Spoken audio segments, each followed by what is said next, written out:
What's better? Fuji, Sony, Canon or Nikon? If you're a beginner, where do you want to start? Let's get into it.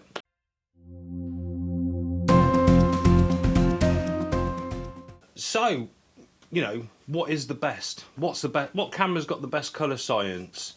What's the best one for beginners? What's the best one for amateurs or pros? Is it going to make you better going, mirrorless, DSLR, APS-C sensor, full frame, medium format? Well, all of the above does matter to an extent. And some people will say, like, Fuji has the best skin rendition, Sony images, raw, we're talking about the photos here, are crap.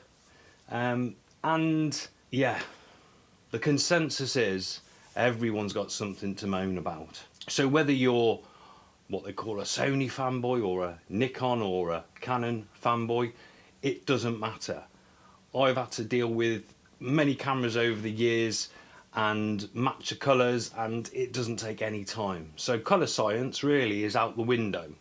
If you know how to edit and you can get the most out of your raw files in Lightroom or whatever preferred program you want, that's it.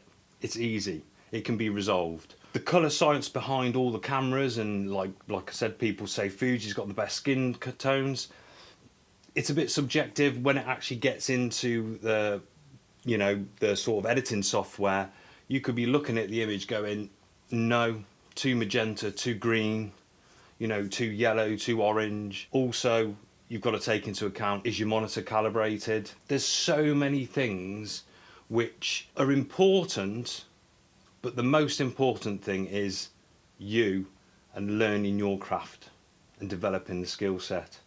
So any camera that is given to you, you can't go and shoot and take great images, because in general, everything is virtually the same.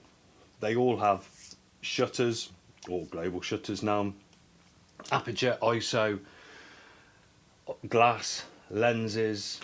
They have all these fancy things, and yet still people moan and go on about what's better, dynamic range, better noise levels, better native ISO, blah. It doesn't matter. What matters is getting the image in whatever field you're in. People say you got to go full frame. It's going to be better. It's going to be better than 3/4 or whatever.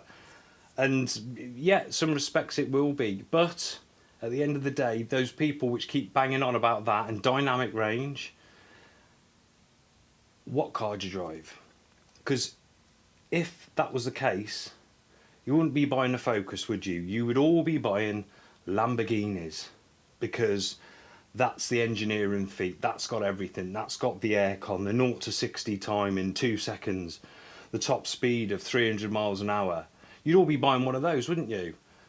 But you're not, because it's about what it fits. Does it fit your needs? Does it need to do 8K, raw, internal, 422, 10-bit? Does it? Why? Are you working for Steven Spielberg? Probably not. So, what you all need to be doing, and this is the consensus of, most people who are in the majority of the fields, is just to hone your skills. The equipment can come later. Yeah, you can go and buy like an expensive computer to edit on if you're doing bulk lots of images. It makes sense. Eventually you can get to that point and get a bit of a faster machine.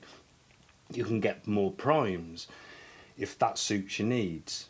You can get a better camera with more megapixel, because it helps you deliver to certain clients. If clients need that resolution and they want to be able to crop or do whatever, it makes sense. But it shouldn't necessarily be a necessity for you to get all of this stuff straight away. No one gets into this field of work and just drops 100k, because if we did, we'd all be buying Aria cameras, wouldn't we, for all the video work, and we'd all be buying phase ones with 150 megapixel backs, but we're not.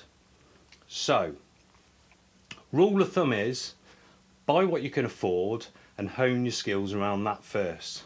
And that's it for today. I'm sure there'll be plenty of you in the comments moaning and saying about Sony's better than Nikon or whatever and whatever. It doesn't matter. What matters is delivering the images to the client. I'll see you next time.